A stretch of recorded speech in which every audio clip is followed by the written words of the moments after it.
प्रधानमंत्री नरेंद्र मोदी ने गुजरात के सासन गिर में विश्व वन्यजीव दिवस मनाया। उन्होंने गिर नेशनल पार्क की सफारी की। प्रधानमंत्री बनने के बाद सासन और सफारी का यह पीएम मोदी का पहला कार्यक्रम था। बता दें कि गुजरात का मुख्यमंत्री रहते हुए उन्होंने सासन को विश्व के बड़े पर्यटन स्थलों के रूप में जगह दिलाई थी।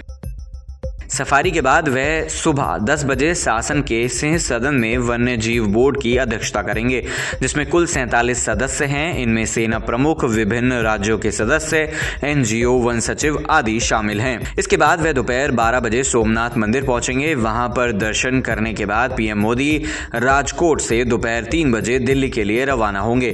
दरअसल एशियाई शेरों के एकमात्र घर सासन गिर के विकास के लिए गुजरात के सीएम रहते हुए पीएम मोदी ने कई बड़े फैसले किए थे, जिसकी वजह से आज देश विदेश से लाखों पर्यटक सासन गिर में शेर देखने आते हैं। वर्तमान में गुजरात के 9 जिलों के 53 तालुकाओं में लगभग 30,000 वर्ग किलोमीटर क्षेत्र में शेरों की आबादी है। सीएम रहते हुए किए गए कई प्रयास।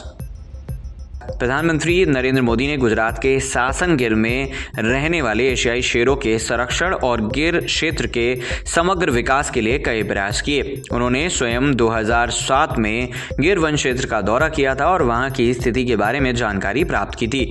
इसके बाद उन्होंने गिर क्षेत्र के समग्र विकास, शेरों के संरक्षण और गिर के वन्य जीवन के संरक्षण के लिए कठोर प्रयास किए थे।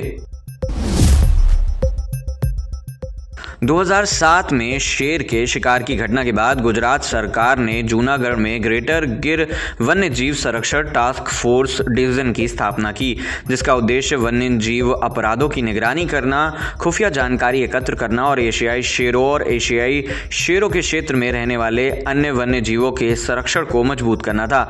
सीएम रहते हुए नरेंद्र मोदी ने ग्रेटर गिर की अवधारणा दी, जिसमें गिर का मतलब सिर्फ गिर राष्ट्रीय उद्यान और अभ्यारण्य ही नहीं, बल्कि बरडा से बोटाद तक 30,000 वर्ग किलोमीटर में फैला वह क्षेत्र भी था जहां एशियाई शेरों की आबादी पाई जाती है। सीएम मोदी ने गिर के विकास के साथ साथ वहां के स्थानीय लोगों के विकास को भी सुनिश्चित किया।